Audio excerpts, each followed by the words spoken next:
Na década de 1970, o dólar começou a perder credibilidade. Um dos motivos foi a Guerra do Vietnã, que abalou a economia americana. Com a crise, o então presidente Nixon decidiu aumentar a emissão de dólares para cobrir o rombo orçamentário dos Estados Unidos. A medida tinha por objetivo gerar inflação no mundo e valorizar as exportações americanas. Foi o ponto de partida para a crise do sistema de Bretton Woods. Pela primeira vez na história, admitiu-se que mesmo com o crescimento da produção, o desemprego poderia crescer. Começa assim a insegurança no trabalho.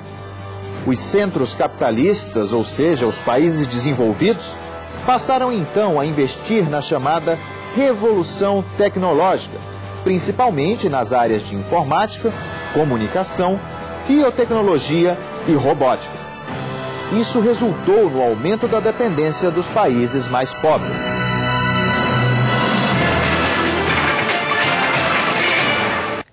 Desde o início dos anos 80, os temas econômicos ganharam mais importância na agenda das relações internacionais. É nessa década que o Estado começa a perder força para o mercado. Nos últimos 20 anos do século XX, o modelo de economia estatizada defendido pelo regime socialista também entra em colapso e as ideias neoliberais do livre mercado ganham fôlego. Mas, ao contrário, essa foi uma década turbulenta. O sistema econômico internacional enfrentou várias crises. Os países em desenvolvimento tinham dificuldade em lidar com esse novo modelo globalizado. Foi assim com as crises do México, Ásia, Rússia, Brasil e Argentina. A sociedade internacional também começou o século XXI com recessões nos países ricos. Vamos conhecer agora aspectos importantes do processo da globalização na economia, como o comércio, as finanças e os investimentos internacionais, as empresas multinacionais e os blocos econômicos. Quando falamos em abertura dos mercados, podemos dizer que o comércio internacional teve seu ponto alto nos anos 90.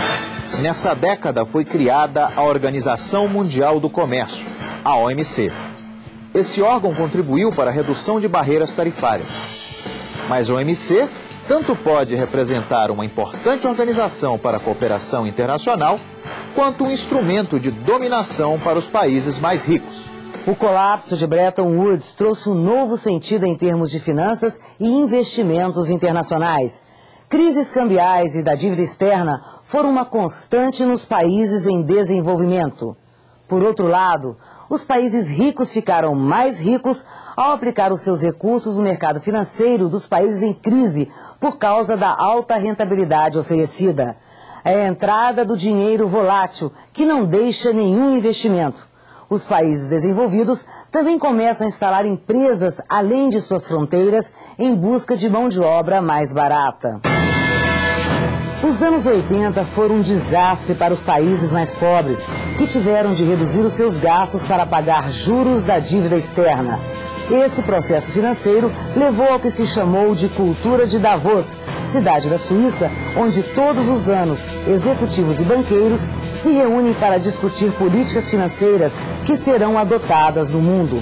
Em resposta a essa política, grupos vinculados a movimentos sociais e antiglobalização criaram, em 2001, o Fórum Social Mundial. O evento já faz parte da agenda das grandes manifestações mundiais em defesa de um mundo mais igualitário. Sem dúvida, um importante ator no sistema econômico internacional são as empresas multinacionais.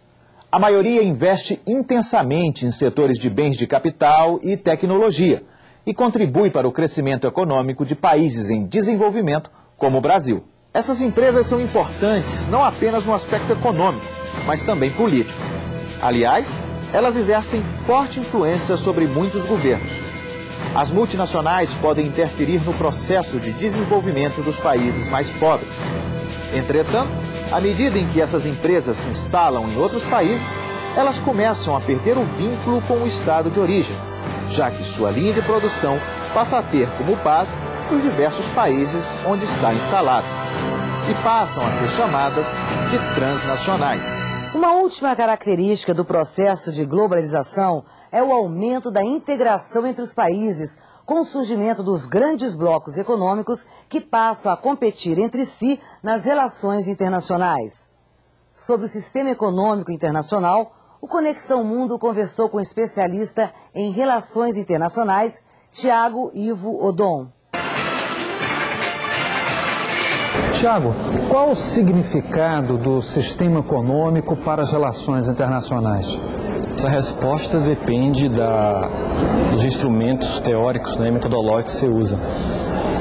Por exemplo, para o realismo e o neorrealismo, né, a economia, o sistema econômico em si, está dentro do que eles chamam de baixa política, né, ou low politics, quer dizer, não há relevância para determinar o comportamento dos estados. Então, para essa corrente de pensadores, né, o sistema econômico não é relevante. O que é relevante? O que é relevante são o que eles chamam de alta política, né, high politics, né, que determina as questões de segurança, né, estratégicas e militares.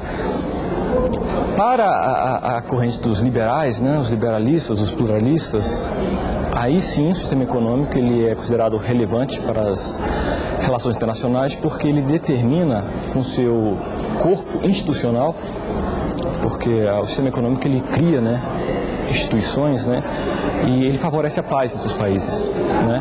Então esse corpo institucional que o sistema econômico cria, junto com isso que eles chamam de interdependência complexa, né, que faz com que os países eles saírem muito das margens, né, o custo eleva-se demais. Então o sistema econômico ele, em princípio, né, ele diminui o grau de conflito no sistema internacional. Então seja a paz ou seja a guerra, os estados eles se comportam como maximizadores de valores, né? Aquela clássica forma do Marx, né? DM, D', né? Dinheiro, mercadoria, dinheiro, né? O capital sempre tende a permanecer na sua forma líquida, né? Então os estados sempre atuam de forma a manter esse rendimento desse capital. Agora, quer dizer então que a avaliação sobre o sistema econômico depende das diferentes perspectivas e até ideologias envolvidas na análise do tema. Agora, para alguns desses analistas, a questão do equilíbrio do sistema financeiro é fundamental. Podemos falar em equilíbrio financeiro e econômico no âmbito liberal, sim, mas no âmbito realista e globalista, de jeito nenhum. Por que então tem sido tão difícil se atingir no sistema internacional um equilíbrio financeiro?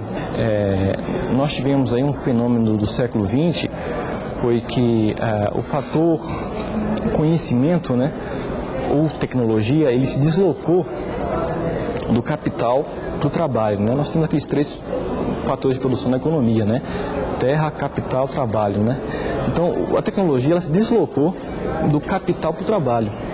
Quer dizer, hoje, crescimento econômico no longo prazo está muito mais ligado com produtividade do trabalhador, né? Então, os países que não conseguiram justamente fazer essa transição, quer dizer, investir no trabalhador, dar ele conhecimento, tecnologia, é que acabaram sendo prejudicados com essa onda de globalização. Então, na verdade, isso depende da política interna, como você vai fazer isso. Porque hoje nós temos também aquele efeito do retorno decrescente do capital, né? Porque sempre foi a doutrina sempre defendida na América Latina, em países periféricos, na CEPAL, por exemplo, que crescimento tem a ver com acumulação de capital. E a globalização ensinou que isso não é verdade. Na verdade, você tem, se isso fosse verdade, né, se você investisse num trabalhador, por exemplo, vamos supor um exemplo aqui, você investir R$10 mil de maquinário num trabalhador, se você dobra para 20 mil, quer dizer que ele vai ser 2 vezes mais produtivo? Negativo, né? O fato dessas duas instituições, FMI e Banco Mundial, estarem sediadas nos Estados Unidos, sendo que as presidências de cada uma dessas instituições são divididas entre Europa e Estados Unidos, de alguma forma prejudica o balanço de poder entre Estados Unidos e Europa, mais desenvolvidos, e o resto do mundo? A questão de o FMI simplesmente renunciar a esse consenso de Washington, né, esse receituário que inclui privatização, austeridade fiscal, desregulamentação, liberdade de movimento de capitais, etc. e tal, né? Câmbio flutuante. Quer dizer, há certos países que você deve olhar a realidade interna, né? Então, quer dizer, a Argentina foi a grande prova, né? Você não pode pegar um receituário abstrato, como aquilo fosse a chave de sucesso do universo, né? E começar a aplicar aos países indistintamente, né? Então, está vendo uma corrente grande para que o FMI comece a mudar o seu receituário e veja a situação de cada país em si, né? A realidade econômica de cada um em si. O Banco Mundial está fazendo isso, né? Tanto que uma espécie de revisão. Sim. Tanto que ele está agora condicionando, né, os seus empréstimos, a maturidade, juros, quanto tempo de financiamento, à realidade do país, né? Quanto mais pobre o país, ele tem até de 40 anos, né? Juros zero e tal. O FMI ainda não está muito nesse movimento, né? De ver a realidade específica de cada um. Parece que com a crise argentina em 2001, isso deve estar crescendo, né? Então, o grande lance com o fim do sistema Bretton Woods é exatamente esse, né? Você tem um sistema caótico, econômico caótico, em que uma coisa lá no Japão pode influenciar aqui a América, e o FMI ele tem que acordar para isso e começar a tentar se adaptar a esse novo sistema. Tiago, muito obrigado pela entrevista, então. Ana Lu, é com você. Obrigada, Floriano. Por hoje é só. No próximo programa, vamos saber qual a importância dos blocos econômicos que são formados pelos países para as relações internacionais. Até lá!